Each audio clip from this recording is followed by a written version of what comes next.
what's going on, American Reviews? My name's Evercade, welcome to the channel.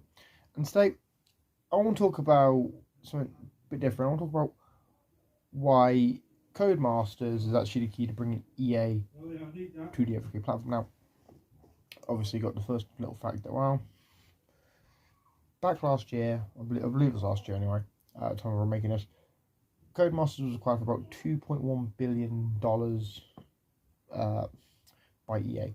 Now, Codemasters is obviously already a publisher on the Evercade. They've obviously released 17 games on their own cartridge, and then they also have produced the Oliver Twins cartridge, so they have some level of games on there. Now, EA is a company that's not on the Evercade. They haven't released any games on it, even though they have tons of games like Skate or Die, you know, which would run perfectly well on the system and be quite popular among collectors and gamers who actually want to re-experience these games, but they've not been released on modern consoles. And there's been a lot of talk that EA apparently was approached by Blaze, and they rejected Blaze's offer to license games to Evercade. Now, here's the juicy part. Codemasters is supposed to be getting numbers and getting told, hey, your game signed this and this on Evercade. And if they are, that could be a huge win for EA, because if, say, the Codemasters collection sells, I don't know, 10 million copies on Evercade. I don't think Evercade sold that many consoles, but say it sells 10 million copies of the cartridge, and you know, basically Blaze goes to Codemasters like, hey, you've just sold, you know, 10 million versions of these games on our system. Then single focus. There we go. Then EA will probably look at that, basically look at some of their old games they've got, like SimCity, Command & Conquer, Skate or Die, and they may reconsider their position. Because, right, we don't know how many Evercade systems have been sold. That is true. You know, we don't know how much cross purchases there are, because obviously you've got the Evercade Handmade, the Evercade VS.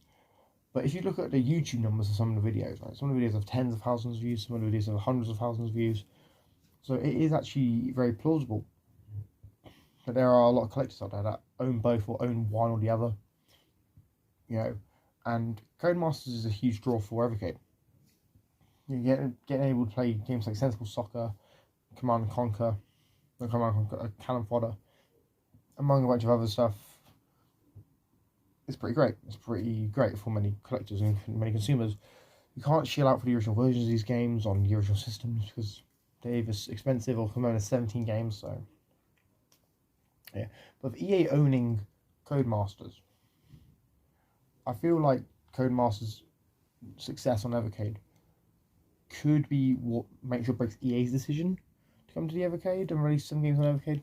Obviously, it all comes down to licensing as well. If Blaze can strike a licensing deal with EA, that'd be great too. But remember, EA is about to become the biggest independent game publisher out of every major publisher due to obviously Activision, who's currently number one being bought out by Microsoft. So if EA does become the biggest, I don't think EA will release games on Evercade. But I do think if Codemasters is successful on Evercade, that might heighten the chances of getting those games on Evercade. That's just me.